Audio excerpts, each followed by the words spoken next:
June 13. புனித மத்தேயு எழுதிய நற்செய்தியிலிருந்து வாசகம். அதிகாரம் 5 வசனங்கள் 27 முதல் 32 வரை. இயேசு தம் சீடரை நோக்கி கூறியது: விபச்சாரம் செய்யாதே என கூறப்பட்டிருப்பதை கேள்விப்பட்டிருக்கிறீர்கள். ஆனால் நான் உங்களுக்குச் சொல்கிறேன், ஒரு பெண்ணை இச்சையுடன் நோக்கும் எவரும் தம் உள்ளத்தில் ஏற்கனவே அப்பெண்ணோடு விபச்சாரம் செய்தாயிற்று. உங்கள் வலக்கண் உங்களை பாவத்தில் விழச்செய்தால் அதை பிடுங்கி எறிந்து விடுங்கள். உங்கள் உடல் முழுவதும் நரகத்தில் எறியப்படுவதை விட உங்கள் உறுப்புகளில் ஒன்றை நீங்கள் இழப்பதே நல்லது. உங்கள் வலக்கை உங்களை பாவத்தில் விழச்செய்தால் அதையும் உங்களிடமிருந்து வெட்டி எறிந்து விடுங்கள். உங்கள் உடல் முழுவதும் நரகத்திற்கு செல்வதை விட உங்கள் உறுப்புகளில் ஒன்றை நீங்கள் இழப்பதே நல்லது. தன் மனைவியை விலக்கி விடுகிறவன் எவனும் மனைவிக்கு மணவிலக்கு சான்றிதழை கொடுக்கட்டும் என கூறப்பட்டிருக்கின்றது. ஆனால் நான் உங்களுக்குச் சொல்கிறேன், எவரும் தன் மனைவியை பரத்தமைக்காக அன்றி வேறு எந்த காரணத்திற்காகவும் விலக்கிவிடக்கூடாது. அப்படி செய்வோர் எவரும் அவரை விபச்சாரத்தில் ஈடுபட செய்கின்றனர். விலக்கப்பட்டோரை மணப்போரும் விபச்சாரம் செய்கின்றனர் என்றார். இது கிறிஸ்து வழங்கும் நற்செய்தி. கிறிஸ்துவே உமக்கு புகழ். சிந்தனை: சொல்லும் செயலும் பிறப்பதற்கு ஊற்றாக இருப்பது சிந்தனை. நம் உள்ளத்தில் ஓர் எண்ணம் எழுகின்ற போது அந்த எண்ணம் நம் கற்பனையோடு இணைந்து நம் மனக்கண் முன்னே ஒரு காட்சியை சித்தரிக்கும் வன்மை வாய்ந்தது. எண்ணம்தான் முதலில் எழும், செயல் அதை தொடரும்.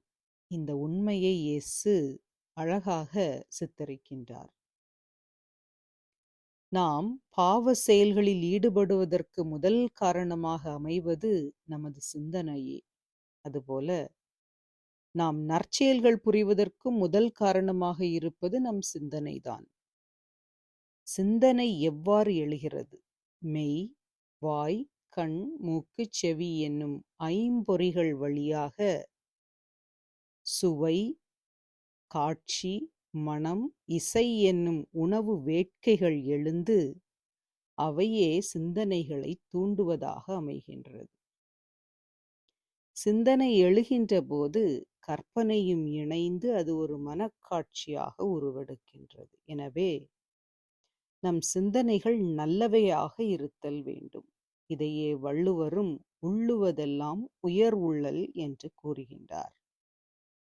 ஆம், நம் சிந்தனை உயர்ந்ததாக இருந்தால் அதிலிருந்து பிறக்கின்ற நம் சொல்லும் செயலும் உயர்ந்தவையாக இருக்கும்.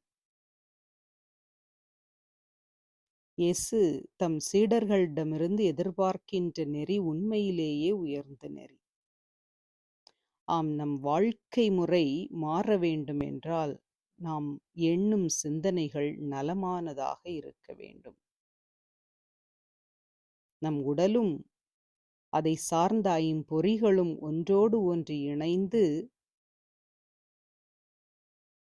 நல்ல காட்சிகளை நமது எண்ணத்தில் கொண்டு வந்தால் நம் செயல்பாடும் சிறப்பாக இருக்கும் என்பதே நமது ஆண்டவரின் போதனையாக இன்று இருக்கின்றது.